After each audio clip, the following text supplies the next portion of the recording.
सहारा enterprises तुमच्या स्वप्नातली गाडी आता कमी किमतीत.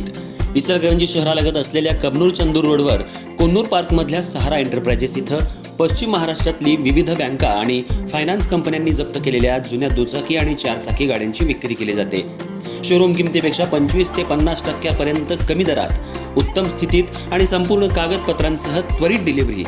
दुचाकी 20,000 पासून पुढे तर चारचाकी 50,000 पुढे. आपल्या पसंतीची कार किंवा बाईक आता अगदी परवडणाऱ्या दरात घेऊन जा. विश्वास, पारदर्शक व्यवहार आणि उत्तम सेवा हेच आमचं वैशिष्ट्य. पत्ता Konnur park, Kabnur Chandur road, Ichalkaranji. Proprietor Rajubhai Ajgar. संपर्क 8055810910 आणि 9860785786. सहारा एंटरप्राइजेस, दर्जा, विश्वास आणि बचत यांचं परिपूर्ण ठिकाण.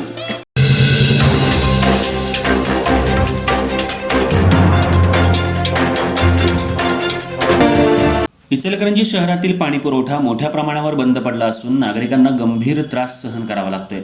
महानगरपालिकेवर बिगर सिंचन शुल्क म्हणून अंदाजे 30 कोटी रुपयांची थकबाकी असल्याचं उघड झालंय. या थकबाकीमुळे सांगली पाटबंधारे विभागानं कारवाई केली असून मजलेवाडी येथील जॅकवेल सील करण्यात आलाय. सांगली पाटबंधारे विभागाचे अधिकारी दादासाहेब पुजारी, सतीश उपाध्याय आणि शशिकांत कोडग यांच्या उपस्थितीत ही कारवाई करण्यात आली. अधिकारी यांनी सांगितलं, शहरातील मोठ्या प्रमाणावर थकबाकी असलेल्या महानगरपालिकेवर योग्य ती कारवाई करणं अनिवार्य आहे. जॅकवेल सील केल्यानं पाणी पुरवठा तात्पुरता बंद राहणार असून नागरिकांनी याबाबत संयम दाखवावा.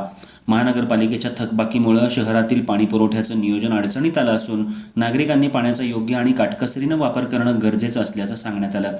शहरातील विविध विभागांमध्ये पाणी पुरवठ्याच्या तणावामुळे नागरिकांना वेगवेगळ्या कालावधीत पाणी मिळतंय आणि यामुळे नागरिकांची नाराजी वाढतीये. पाटबंधारे विभागाच्या अधिकाऱ्यांनी स्पष्ट केले की जॅकवेल सील ही तात्पुरती कारवाई आहे आणि शहर प्रशासनानं थकबाकी लवकर दुरुस्त केली तर पाणी पुरवठा पुन्हा सुरू केला जाऊ शकतो.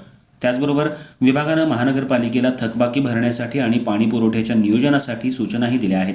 शहरातील नागरिकांनी या परिस्थितीबाबत जागरूक राहून पाण्याचा मर्यादित वापर करण्याची गरज आहे.